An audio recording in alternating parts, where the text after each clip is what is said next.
Hello, good morning everybody. I think that presentation by Yan was perfect because it really set it up for me. She talked about the perspective of the venture funds, looking at the existing models in Silicon Valley and why that may not work in our region. So I think the presentation I'm going to make is going to really sort of build on that and complement that in many respects by looking at it from the journey of a technology entrepreneur looking to come into Vietnam, into the region, and the types of risks they face. But also, the startup ecosystem is not just about the funders and the startups, but of course also there are other important parts of the ecosystem, including here in Vietnam and the region, are the companies themselves. A lot of the traditional corporates that may be the ones adopting and are the customers of these startups, especially for the B2B types of startups. What are the risks they face in trying to work with startups and the difficulties they face in working with startups? So my presentation is going to run through some of these different dynamics.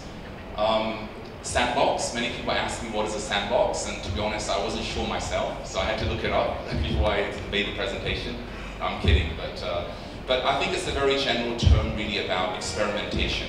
You know, when you're talking about a company that's working with a startup for the first time, you have to experiment. Can this really work for my company? If you're a startup going into a country for the first time, expanding your operations, you have to adapt your product to a new environment. If you're a regulator that's unsure about whether a startup like a financial technology can have a positive impact or whether it poses risks to the customers in a country, you might want a sandbox. So the theme of sandbox will run all the way through the presentation I'll make. So the first part, I'm just going to set some of the context.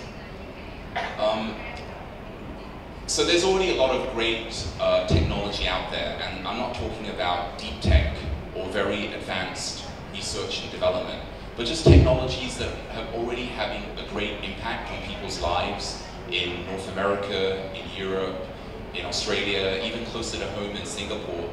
But this technology doesn't always end up in emerging markets as quickly as we want. And why is that?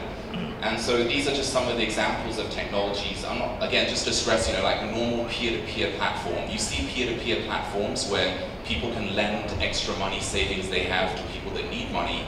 You go to Singapore, you go to Japan, Australia, you see peer-to-peer platforms everywhere, but you don't always see them scaled here in Vietnam. Why is that?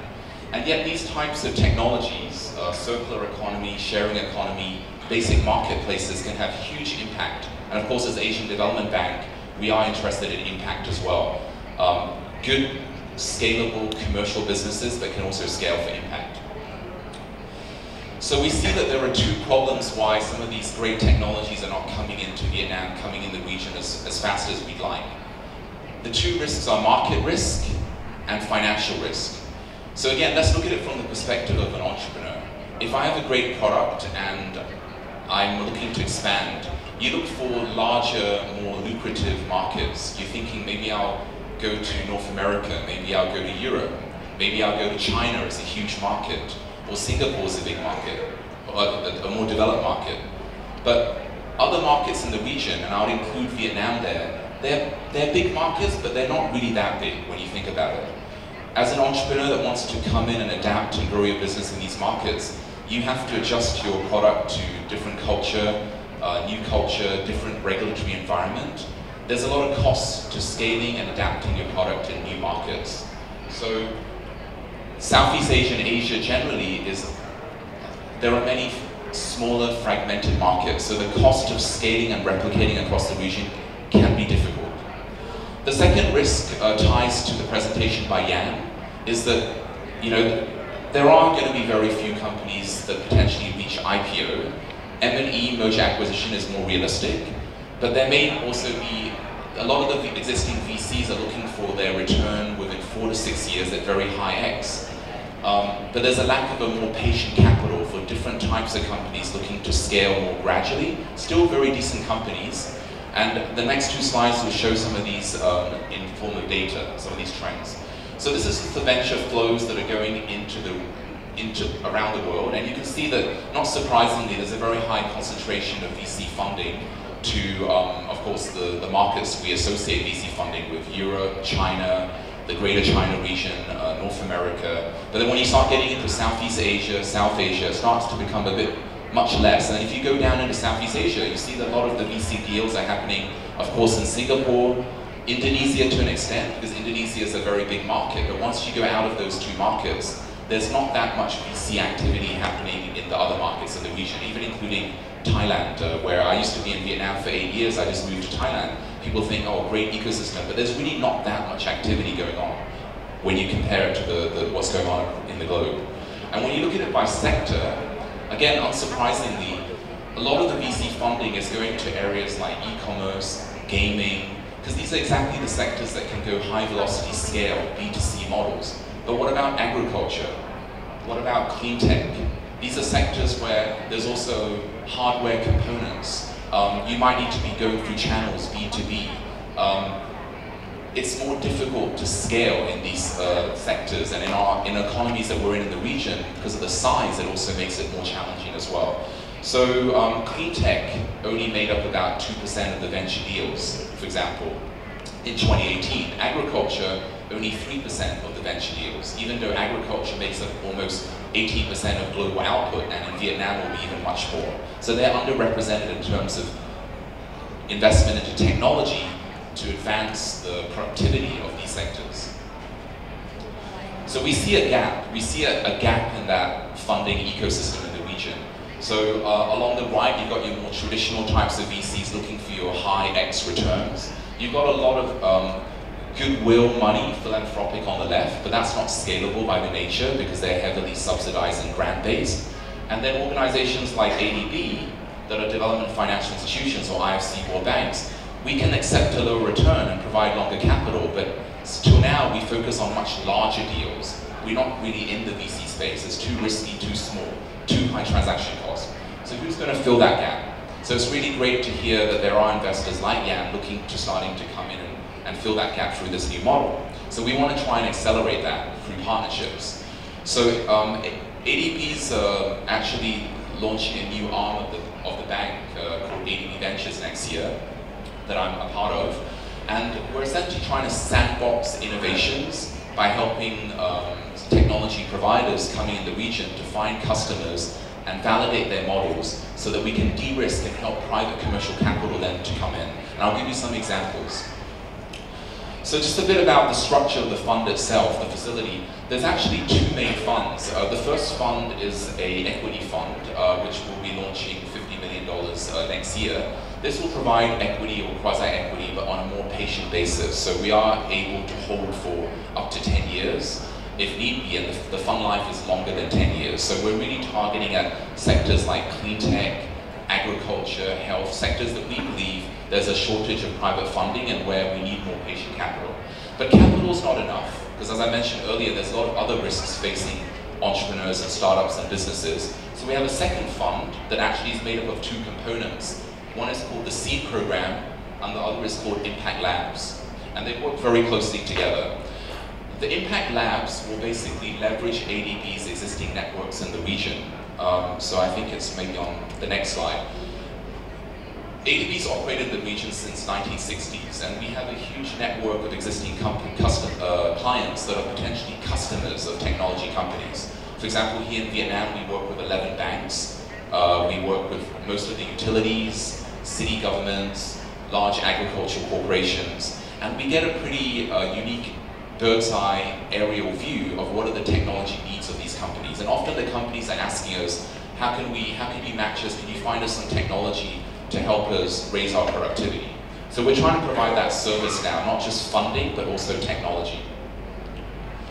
And the approach is that through that unique bird's eye view, the first thing we do, and I can give you some examples because this is what we've been working on the last few years. The first thing is to understand the need of the industry, to work back from the demand of these large corporates. What do they need? What are kind of tech? So let's not start with the technology on the supply, but what's the problem we're trying to solve relevant to a set of corporates that are clients of ADB? Once we understand that, we then, through partnerships with global accelerators and corporate innovation programs, source what we see as the best technology solutions around the world, around the region, to solve the problems of these corporate clients. And hopefully out of that, we get opportunities then where we can use our seed program. The seed program is essentially softer grants to validate validate that technology as a first mover in a new market to take away some of that risk away from the startup. And of course, not everything will work, so some of that will then feed back into policy and back into the process. But let's give some concrete examples to make it less abstract. So, some of you may know that before I was in Vietnam, I was running a program called the Mekong Business Initiative, which covered Southeast Asia. And so we've been experimenting by working with our corporate clients, understanding their problems, and then matching technology solutions. So these are some of the statistics through the numbers that we've seen over the last 3 or 4 years since we've been running these programs. But the bottom goal, the end goal for us is to get commercial agreements between our corporate clients and the startups we match them with. And then so far we've been tracking how much investment has been going into these technology companies as we've been running this process.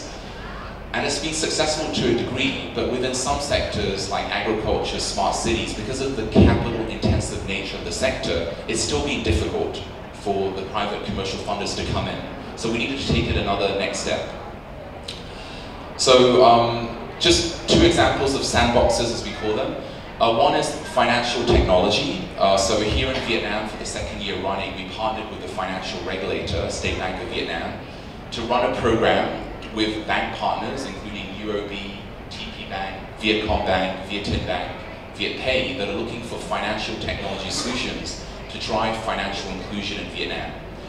So we run that process. We work with these corporate partners, we understand their needs, we source fintech solutions globally. So we've had interest from about 300 plus fintechs over the last 3 years, but ultimately there's a very few number of them that end up getting commercial partnerships with our bank partners. And this year we've had a lot of interest also from corporate sponsors. MasterCard, Visa are coming in and supporting, and we've expanded this program into Myanmar and also Cambodia. Another program that we just launched this year is the Travel Lab Asia. It's a sandbox where we work with corporate hospitality partners. For our launch, for our first program, we're working with the Hilton Group, Jetwing and Minor Group hotels. Large corporates, huge footprint across the region. They want to make the tourism industry more sustainable, more green, more cleaner. So they're looking for solutions around energy efficiency. How can we make our buildings more efficient? They're looking for solutions on a circular economy to recycle plastic waste that comes out of the hotels. So we're running that program now. We just launched it, and over the next 6 months, we'll be sourcing the best circular economy solutions, the best clean energy solutions, and matching all these corporates and then validating and testing these business models. And these are just some of the examples of companies that we've already been working with in the last 2 or 3 years. Just to give you a couple of examples in Vietnam. One of them was a financial technology solution. A lot of SMEs in Vietnam, they find it hard to access business. And the government's approach has been, let's just try and increase the amount of lending credit. But that doesn't solve the fundamental issue, is that these businesses don't keep good records. So they don't have data for banks to assess their credit worthiness. So this solution was a simple, affordable business accounting software system, or we call it ERP, for those of you familiar with ERP, which helps businesses to manage their inventory, manage their payroll, but critically, the data collected can be used to assess their credit score. So we help this business to scale through partnerships through banks, through a sandbox with one bank to test whether this credit scoring algorithm really worked. And this company has since gone on to expand into Myanmar, Cambodia, Philippines, Bangladesh, and is now raising a Series A funding. Another example of a solution was that we were working with a large shrimp farming business in Vietnam that were looking for a solution that could help them to measure the water quality of their shrimp farms. So through this process, we were able to match them with a IoT technology to help them monitor the quality of the water during the shrimp farming business. And that technology was actually from Taiwan. So going forward, we're going to continue running these sandboxes and these impact labs across Southeast Asia. I talked about fintech, I talked about travel. We're launching another program next year around sustainable agriculture. And we're also going to be doing another program around clean technology, working with construction, real estate companies to source cleaner energy efficiency, green building solutions for the industry. So there will be lots of opportunities for startups and for funders and hopefully the general ecosystem to plug into. That's the end of my presentation, so thanks for listening and happy to answer any questions during the break or any time during the day. Thank you.